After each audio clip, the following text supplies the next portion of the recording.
Rowdy sheeter ಬಿಕ್ಲು Shiva ಕೊಲೆ ಕೇಸ್ನಲ್ಲಿ Byrathi ಬಸವರಾಜ್ಗೆ big relief ಸಿಕ್ಕಿದೆ. ಮಧ್ಯಂತರ ನಿರೀಕ್ಷಣಾ ಜಾಮೀನು ಮಂಜೂರು ಮಾಡಿ ಹೈಕೋರ್ಟ್ ಆದೇಶಿಸಿದೆ. ಅದರ ಕಂಪ್ಲೀಟ್ ಡೀಟೇಲ್ಸ್ ಇಲ್ಲಿದೆ.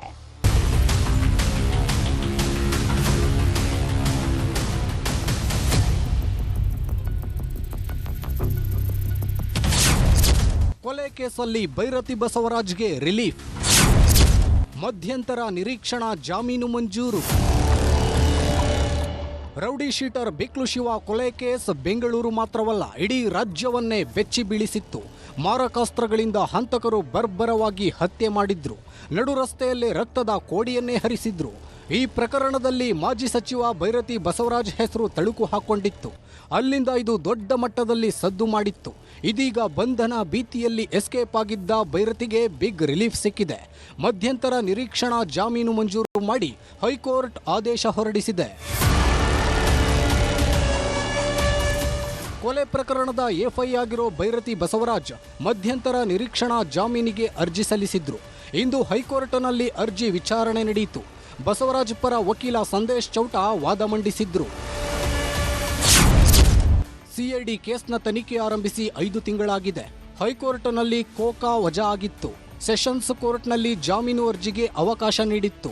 ಸೆಷನ್ಸ್ ಕೋರ್ಟ್ನಲ್ಲಿ ನಿರೀಕ್ಷಣಾ ಜಾಮೀನು ವಜಾ ಆಗಿತ್ತು. ಈಗ ಹೈಕೋರ್ಟ್ ನಿರೀಕ್ಷಣಾ ಜಾಮೀನು ಸಲ್ಲಿಸಲಾಗಿದೆ. ತನಿಖೆ ನಡೆಸಿದ್ರೂ ಬೈರತಿ ಬಸವರಾಜ್ ವಿರುದ್ಧ ಸಾಕ್ಷಿ ಇಲ್ಲ. ಅರ್ಜಿದಾರರು 4 ಬಾರಿ ಶಾಸಕರಾಗಿದ್ದಾರೆ. ಚಾರ್ಜ್ ಶೀಟ್ನಲ್ಲಿ 18 ಆರೋಪಿಗಳ ಉಲ್ಲೇಖ ಆಗಿದೆ. ಆದರೆ ಅರ್ಜಿದಾರರ ಮೇಲೆ ಚಾರ್ಜ್ ಶೀಟ್ ಸಲ್ಲಿಸಲಾಗಿಲ್ಲ. ಹೀಗಾಗಿ ನಿರೀಕ್ಷಣಾ ಜಾಮೀನಿಗೆ ಪರಿಗಣನೆ ಮಾಡಬೇಕು. ವಾದ ಆಲಿಸಿದ ಜಡ್ಜ್ ಬೈರತಿ ಬಸವರಾಜ್ಗೆ ಬಿಗ್ ರಿಲೀಫ್ ಕೊಟ್ಟಿದ್ದಾರೆ. ಮಧ್ಯಂತರ ಜಾಮೀನು ಮಂಜೂರು ಮಾಡಿ ನ್ಯಾಯಮೂರ್ತಿ ಬಿ ಬಸವರಾಜ ಆದೇಶ ಹೊರಡಿಸಿದ್ದಾರೆ. ಸಿಐಡಿ ಚಾರ್ಜ್ ಶೀಟ್ ಸಲ್ಲಿಕೆ ವೇಳೆ ಬಸವರಾಜ್ ವಿರುದ್ಧ ಕಾರಣಗಳನ್ನು ನೀಡಿಲ್ಲ ಎಂದಿದೆ. 5 ಲಕ್ಷ ಬಾಂಡ್, 2 ಶ್ಯೂರಿಟಿ ಮೇಲೆ ಜಾಮೀನು ಮಂಜೂರು ಮಾಡಿದೆ. ಆಕ್ಷೇಪಣೆ ಸಲ್ಲಿಸಲು ಸಿಐಡಿ ಪೊಲೀಸರಿಗೆ ನೋಟಿಸ್ ನೀಡಿದ್ದು ಜನವರಿ 6ಕ್ಕೆ ವಿಚಾರಣೆ ಮುಂದೂಡಿದೆ.